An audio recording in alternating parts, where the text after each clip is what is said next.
নমস্কার বন্ধুরা, স্বাগত জানাচ্ছি একটা ভিডিওতে। নতুন ভিডিও। তো এখানে দেখতে পাচ্ছ তোমরা একটা সাবস্টেশনের ছবি দেওয়া হয়েছে। এটা actually 33/11 KV substation. 33/11 KV substation মানে হচ্ছে কি সেটা সবার আগে তোমাদেরকে বলি। এটা বেসিক আইডিয়া নিয়ে এই ভিডিওটা। 33 কেভি সাবস্টেশন হচ্ছে ইনপুট, অর্থাৎ 33 কেভি সাবস্টেশন 33 কেভি সাবস্টেশন মানে 33 কেভি লাইন আসছে। এসে এবার কি হচ্ছে, স্টেপ ডাউন ট্রান্সফর্মার থেকে ভোল্টেজটা স্টেপ ডাউন করে 33 কেভি আসছে ইনকামিংয়ে। 33 কেভি পাওয়ার পিটিআর অর্থাৎ পাওয়ার ট্রান্সফর্মার ইউজ করা হয়। পাওয়ার ট্রান্সফর্মার ইউজ করে 33 কেভি ভোল্টেজটাকে স্টেপ ডাউন করে সেটা 11 কেভিতে বের করা হচ্ছে। অর্থাৎ 33 কেভি আসছে, পাওয়ার ট্রান্সফর্মার বা পিটিআর ইউজ করে অর্থাৎ পাওয়ার ট্রান্সফর্মার ইউজ করে 11 কেভি আউটগোয়িংয়ে বের করা হচ্ছে। এটা হচ্ছে ডিস্ট্রিবিউশনে আমাদের এই সাবস্টেশন দেখতে পারি, যেটাকে বলছে 33/11 কেভি সাবস্টেশন। তো এখানে পাওয়ার ট্রান্সফর্মারকে শর্টকাটে বলছে পিটিআর মানে হচ্ছে পাওয়ার ট্রান্সফর্মার, পিটিআর। তো পিটিআর এর রেঞ্জ কত? মোটামুটি তারা 6.3 এমভিএতে হয়, এমভিএ। হ্যাঁ, তারপর 10 এমভিএ। তো এইরকম তোমরা কিন্তু এখানে 6.3 এমভিএ কিন্তু একটা পাওয়ার ট্রান্সফর্মার তোমরা কিন্তু এখানে দেখতে পাচ্ছ। এটা হচ্ছে পাওয়ার ট্রান্সফর্মার বা পিটিআর।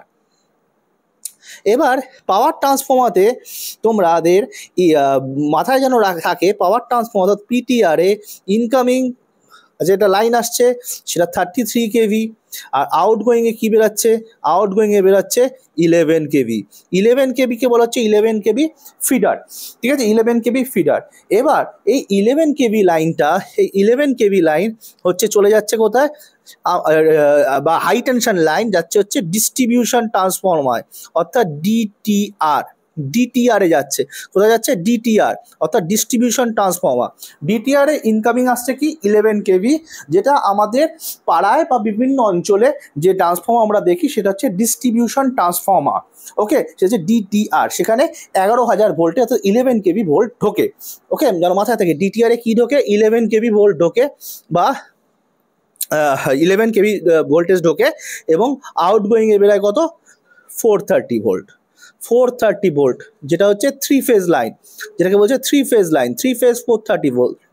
ওকে, 3 ফেজ লাইন 430 ভোল্ট বা 440 ভোল্ট যেটা আমরা বলি, সেটা কিন্তু আমরা ডিস্ট্রিবিউশন ট্রান্সফর্মার আউটগোয়িং থেকে পাই, যেটা আমাদের বাড়িতে পাওয়ার আসে।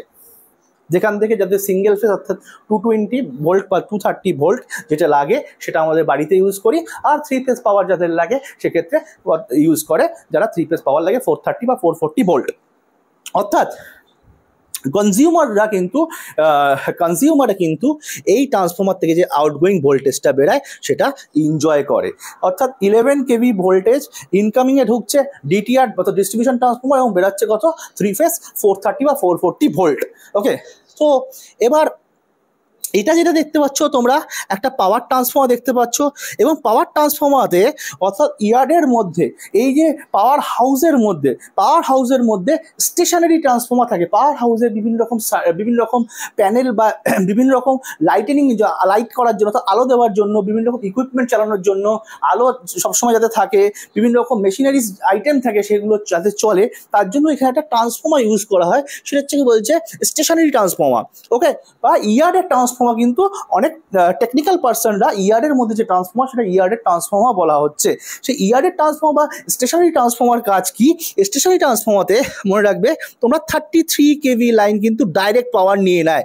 33 কেভি লাইন ইনপুট হয় স্টেশনারি ট্রান্সফর্মার, আউটগোয়িং ডাইরেক্ট বেরোয় 430 ভোল্ট বা 440 ভোল্ট যেটাই বলো না কেন। ওকে, তাহলে বোঝা গেল? ডাইরেক্ট হচ্ছে 33 কেভি অর্থাৎ 33,000 ভোল্ট কিন্তু স্টেশনারি ট্রান্সফর্মার নিচ্ছে, এবং 430 ভোল্ট আউটগোয়িংয়ে বেরাচ্ছে। এটা ইনকামিং বা ইনপুট বলতে পারো, ইনপুট পাওয়ার। হ্যাঁ, এটা হচ্ছে আউটপুট হচ্ছে কত? 430 ভোল্ট, বা আমরা যেটা ইউজ করি, যে পাওয়ার এনজয় করি, সেই পাওয়ারটা পাচ্ছি 3 প্লাস 430 ভোল্ট পাওয়ার। ওকে, এবং এটা কিসের জন্য ইউজ করা হয়? সাবস্টেশনের ইয়ার্ডে বা সাবস্টেশনের ভিতরে সমস্ত কিছু ইকুইপমেন্ট চালানোর জন্য, আমাদের যে লাইট জ্বালানো, ফ্যান চালানো, ওকে, এগুলোর জন্য যে পাওয়ার দরকার সেটা তার জন্য 33 কেভি অর্থাৎ 11 কেভি অর্থাৎ পিটিআর এ পাওয়ার ট্রান্সফর্মার যদি কোনো প্রবলেম হয়, অর্থাৎ পিটিআরে যদি কোনো প্রবলেম হয় সেক্ষেত্রে কিন্তু আমার সাবস্টেশনের ভিতরে কোনো প্রবলেম হবে না আলো জ্বলা, ফ্যান জ্বলা বা বিভিন্ন রকম ইকুইপমেন্টগুলো চলতে, কেননা আমি ডাইরেক্ট 33 কেভি লাইন থেকে আমি আমার 430 ভোল্ট বা 3 ফেজ এলটি লাইনটা বের করে নিচ্ছি। ওকে, এবার এই হচ্ছে সিস্টেম। তাহলে আমাদের 33 কেভি লাইন কিন্তু সবার আগে কোথা দিয়ে আসছে? 33 কেভি লাইনটা এবার কোথা দিয়ে আসছে? 33 কেভি লাইন অ্যাকচুয়ালি একটা এই যে সাবস্টেশনের সোর্স ভোল্টেজ 33 কেভি। ওকে, মানে 33,000 ভোল্ট। যদি তোমরা কিলো মানে হচ্ছে 1000, তো 1000 × 33 করলে 33,000 ভোল্টে পরিণত হয়। ওকে, 33 কেভি মিনস 33,000 ভোল্ট, 3টে শূন্য বসবে, 33,000 ভোল্ট ভোল্ট। ওকে, তো এবার ইনকামিং সোর্স হচ্ছে কত? 33 কেভি, আর আউটগোয়িং সোর্স কত? 11 কেভি। আর স্টেশনারি ট্রান্সফর্মার শুধু ইয়ার্ডে আলোর জন্য বা ইকুইপমেন্ট চালানোর জন্য ইউজ করা হচ্ছে। ঠিক আছে, তো ইনকামিং কত? 33, আউটগোয়িং কত? 11 কেভি ফিডার বেরোচ্ছে। তো এবার 33 যে সোর্সটা আসছে সেটা নর্মালি 130 জিএসএস থেকে আসছে, 132/33 কেভি সাবস্টেশন থেকে আমরা 33 কেভি সোর্সটা কিন্তু আসছে এই জিএসএস থেকে, এই জিএসএস থেকে কিন্তু 33 কেভি সোর্সটা আসছে। জিএসএস থেকে অর্থাৎ জেনারেটিক সাবস্টেশন থেকে বা জেনারেটিক স্টেশন থেকে কিন্তু আমার 132/33 কেভি সাবস্টেশন থেকেও বলতে পারো, সেখান থেকে কিন্তু আমার 33 কেভি পাওয়ার সোর্স আসছে। পাওয়ার সোর্স 33 কেভি কিন্তু মেন 33 কেভি হচ্ছে, এইসব সাবস্টেশনগুলো কিন্তু 33 কেভি হচ্ছে ইনকামিং পাওয়ার। ক্লিয়ার হলো? এবার 33 কেভি যদি ফল্ট হয়, সাপোজ 33 কেভির ফল্ট হলো, 33 কেভি সার্কিট লাইনের ফল্ট হলো, সেই ক্ষেত্রে কিন্তু পিটিআর অর্থাৎ পাওয়ার ট্রান্সফর্মার যেখানে 11 কেভি ট্রান্সফার হচ্ছে সেটাও কিন্তু বন্ধ হয়ে যাবে, এছাড়াও স্টেশনারি ট্রান্সফর্মার চলবে না। তার জন্য একাধিক সোর্স, 33 কেভির একাধিক সোর্স নেওয়া হয়। একটা ফিডারের যদি প্রবলেম হয় 33 কেভি, অন্য ফিডার দিয়ে চেঞ্জ ওভার করে কিন্তু চালানো হয়। তার জন্য 33 কেভির কিন্তু একের বেশি কিন্তু সোর্স কিন্তু একটা সাবস্টেশনে কিন্তু নেওয়া হচ্ছে। ওকে, তো সাবস্টেশনের এর পরের দিন সাবস্টেশনটা তোমাদেরকে আমি ভিজিট করাবো, সাবস্টেশনে কি কি ইনফ্রাস্ট্রাকচার থাকে এবং সার্কিট ডায়াগ্রাম এভরিথিং তোমাদের বোঝাবো। ওকে, 33/11 কেভি সাবস্টেশনটা তোমাদের ডিস্ট্রিবিউশনের ক্ষেত্রে কিন্তু সবথেকে বড় ইম্পর্টেন্ট অ্যান্ড মেজর রোল হচ্ছে 33 কেভি/11 কেভি সাবস্টেশন। ওকে, সেটা কিন্তু এর পরের দিন ভিডিওতে বোঝাবো, একটা ভিডিওতে সব বোঝানো সম্ভব নয়। তো আপাতত এইটুখানি। Thank you so much for watching.